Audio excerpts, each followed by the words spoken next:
thing using voice memo in your iPhone, it will create an m4a file, but a lot of times you're going to need to convert it to an mp3 file. So here's one way you can do it using iTunes. So I have iTunes here, and I'm going to go to iTunes Preferences, and down here you'll see Import Settings. I'm going to select that, and instead of import using AAC encoder, I'm going to select the mp3 encoder.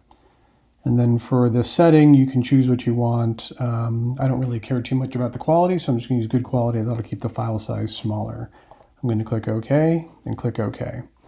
I'm going to click on my library here, and I'm going to click on songs along the left. You can see here a list of my library, and you can sort it different ways.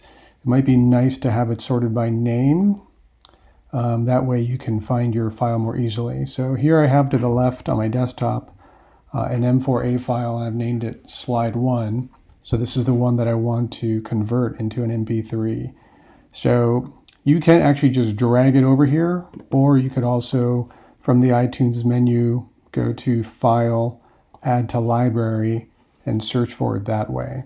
But I'm just going to click and drag it in here and let go. That's going to bring it in. So now I need to find it. So this is where I'm going to scroll down and go to S for slide. Let's see if I can find it here. Okay, so right here it says slide 1. So that's the file I'm looking for, and that's the one I want to convert. So I'm going to select it, and then up here I'm going to go to File, and then Convert, and then here select Create MP3 Version.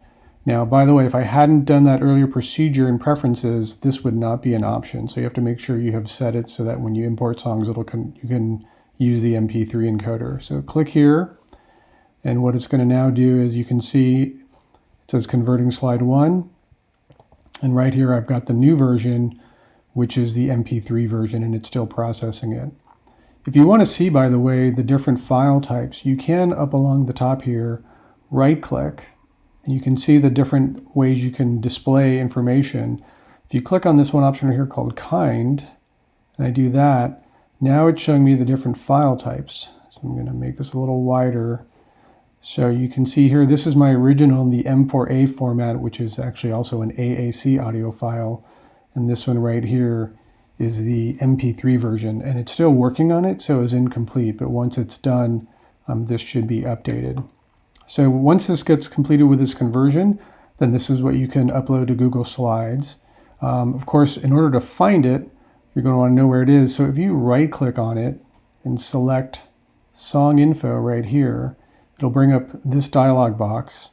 And right here it says File. So if you select File, and then down here it says the location. So you can see here that it's going to be under this folder right here, and ultimately it has the .mp3 designation, which is what we're waiting for, which is what we want, is the mp3 format. So I'm going to click OK.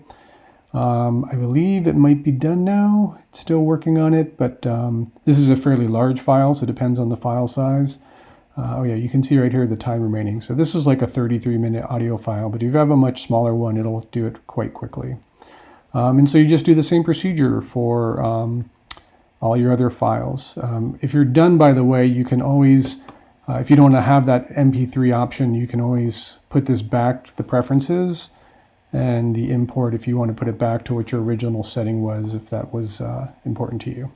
Okay, that covers it. So thank you very much.